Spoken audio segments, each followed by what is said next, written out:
거주 여부에 따라서 비용에 큰 영향을 미친다는 거죠. 무슨 얘기냐면 집이 비어있는 공실 상태에서 도배하는 게 집이 있는 상태보다 압도적으로 저렴할 수 있어요. 살림이 있는 상태에서는 가구도 이동해야 되고 보양 작업도 해야 되고 그런 부분에 대한 인력과 시간이 엄청나게 많이 투여되거든요. 뉴빌드.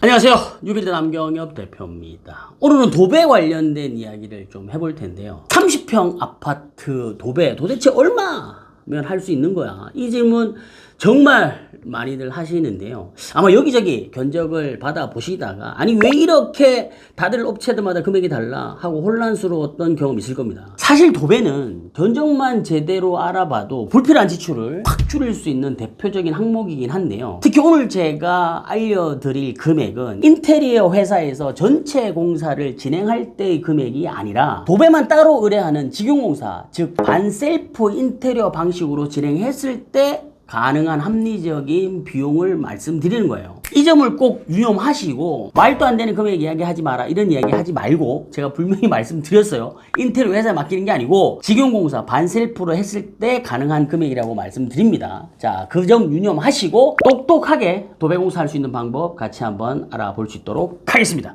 자, 먼저 30평 아파트 도배는 벽지 30평만 있으면 될 거라는 생각하시는 분들이 많을 수 있는데요. 하지만 이건 정말 큰 오산인 거지. 우리가 흔히 말하는 평이라는 거는 바닥 면적을 이야기하는 기준이고 도배는 벽과 천정을 모두 포함하는 거예요. 쉽게 생각해서 30평 아파트의 모든 벽과 천정을 평평하게 펼쳐놓으면 최소 80평 이상의 도배지가 필요하다는 거죠. 그래서 여러분들이 견적을 받아보실 때 평 단위를 물어본다면 이 실제 도배 면적 기준으로 대화하셔야 혼란을 일단 줄일 수 있다는 말씀 먼저 드리고요. 자, 다음으로 가장 궁금하게 생각하실 도배 비용인데요. 이게 벽지 종류에 따라서 가격이 크게 달라질 수 있습니다. 일단 두 가지로 나눌 수가 있는데요. 다시 한번 강조하지만 지금 말씀드리는 금액은 도배를 인테리어 회사에 맡기는 게 아니라 직영공사, 반셀프 인테리어를 할 때의 기준이에요. 첫 번째는 합지벽지인데요. 일반적으로 가장 합리적으로 시공할 수 있는 벽지죠. 30평대 아파트 실제 도배 면적이 아까 80에서 100평이라고 했잖아요. 90평을 기준으로 해서 자재비와 시공비를 포함하면 160만 원에서 220만 선을 예상하시면 됩니다. 합지벽지는 종이 재질이라 통기성이 좋고 친환경적이라는 장점이 있죠. 요즘 광폭압지가 대세긴 한데요. 폭이 넓고 이음매가 적죠. 그리고 공사도 좀 효율적이라 합리적인 비용으로 깔끔한 마감 공사를 원하시는 분들은 이 광폭압지를 많이 선택을 하십니다. 자, 그리고 두 번째는 실크 벽지인데요. 합지 벽지에 PVC 코팅을 입힌 거라고 보시면 돼요. 그렇기 때문에 합지보다 훨씬 두껍고 내구성이 좋습니다. 역시 30평대 아파트 실제 도배 면적을 90평으로 기준한다고 하면 자재비와 시공비 포함해서 대략 280만 원 선에서 380만 원 선이 예상이 될 수 있어요. 실크 벽지는 오염과 생활 스크래치에 강하고 다양한 질감과 패턴으로 고급스러운 분위기를 연출할 수가 있는데요. 가벼운 낙서 같은 것들은 물걸레 청소로도 충분히 지울 수 있기 때문에 관리가 편하죠. 자, 그리고 해당되는 금액은요. 벽지 자재비와 인건비 뿐만이 아니라 부자재, 풀이라든지 부직포와 같은 부자재와 폐기물 처리 이런 것까지 다 포함된 금액이라고 보시면 됩니다. 자, 그런데 견적에 따라서 이보다 조금 더 높거나 낮을 수가 있는데 그 차이는 다음 5가지 정도의 기준에 따라서 바뀔 수 있는 거예요. 먼저 첫 번째, 벽지의 종류 및 브랜드입니다. 이게 합지냐 실크냐에 따라서 기본 단가 차이가 있는 거는 물론인데 같은 실크 벽지라고 하더라도 LG 하우시스나 개나리 벽지 또는 국내 대형 브랜드 중에서도 어떤 라인업을 선택하는지에 따라서도 가격이 많이 달라집니다. 예를 들어서 특정 패턴이나 기능성 벽지는 더 비쌀 수 있죠. 자, 그리고 두 번째는 바로 집의 공실에 대한 유무입니다. 거주 여부에 따라서 비용에 큰 영향을 미친다는 거죠. 무슨 얘기냐면 집이 비어있는 공실 상태에서 도배하는 게 집이 있는 상태보다 압도적으로 저렴할 수 있어요. 살림이 있는 상태에서는 가구도 이동해야 되고 보양 작업도 해야 되고 그런 부분에 대한 인력과 시간이 엄청나게 많이 투여되거든요.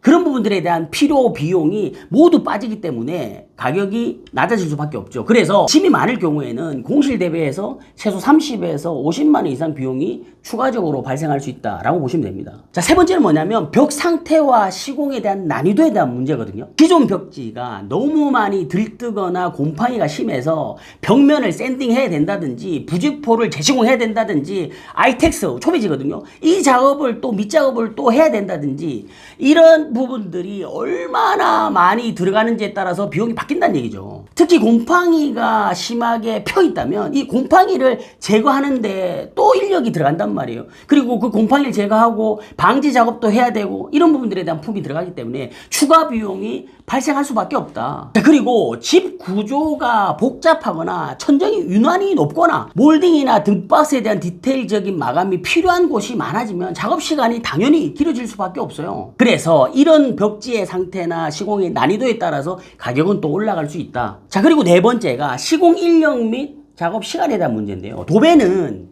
대부분 인건비가 큰 비중을 차지한단 말이에요. 얼마나 숙련된 도배사, 정배사들인 거죠. 이런 분들이 투입되는지, 그리고 몇 명이 작업을 하는지에 따라서 가격이 많이 달라지는데, 일반적으로 우리가 30평대 아파트를 공사한다고 하면 2명에서 3분 정도의 숙련된 도배사가 투입이 된단 말이에요. 합지 벽지 같은 경우는 2명에서 3명 기준으로 보통 하루 오전 9시부터 오후 5시 정도까지 충분히 작업이 가능한 시간이기도 합니다. 벽면 상태가 아주 좋다고 하면 더 일찍 끝날 수도 있죠. 이렇게 빨리 끝나는 이유는 뭐냐면 합지의 특성상 밑작업이 비교적 간단하고 벽지 부착 속도가 빠르기 때문이죠. 자, 그런데 실크 같은 경우는 기본적으로 기존 벽지를 무조건 뜯어내야 돼요. 그리고 난 다음 밑작업을 다시 해야 되는데, 이때 그런 부분들에 대한 작업이 어떻게 되는가에 따라서 하루에 못 끝내고 하루 반나절 정도가 소요될 수가 있는 거죠. 특히 짐이 있거나 기존 벽면 상태가 너무 안 좋으면 시간이 더 걸릴 수 있단 말이에요. 그리고 이런 분들의 일당 인건비로 계산을 한다고 하면 정배사, 팀장급이죠. 이런 분들은 30에서 35만 원, 그리고 조공, 보조 인력 되시는 분들은 통상적으로 18만 원에서 23만 원 정도로 형성되어 있습니다. 이것도 제가 진행하는 금액이에요. 뭐 저보다 싸게 주는 분들도 있고 높은 금액으로 주는 분들도 있지만 뭐 이런 걸로 태클 걸지는 마세요. 자, 그래서 결국 전체 비용은 이런 자재비 그리고 인건비가 합쳐진 금액이라고 이해하시면 됩니다. 그리고 마지막으로 지역 및 계절에 따라서 달라질 수 있죠. 수도권과 지방의 인건비가 차이가 날 수도 있고, 이사송수기 뭐 예를 들어서 3월에서 5월, 그리고 가을 9월에서 11월 이때는 수요가 많이 발생하기 때문에 도배 비용도 다소 올라갈 수 있다는 겁니다. 뉴빌드.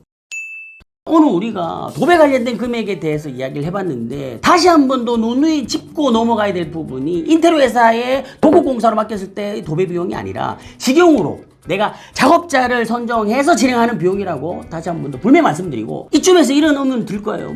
무슨 말인지 알겠는데 그럼 작업자는 어디서 구하냐, 뭐 계약할 때 주의할 점은 뭐냐, 뭐 이런 부분들 물어보실 수 있잖아요. 제가 그거는 다음에 또 한번 영상을 찍어볼 수 있도록 하겠습니다. 아무쪼록 이번 영상을 통해서 도배공사 직영으로 반셀프 인테리어를 했을 때 가성비 있게 할 수 있는 방법 알려드렸고, 영상이 유익했다면 좋아요, 구독, 알람 설정, 댓글 많이 남겨주시고, 저는 다음 시간에 더 좋은 영상으로 찾아뵙겠습니다. 여기까지 인터넷 맛집 뉴빌드 남경엽 대표였습니다.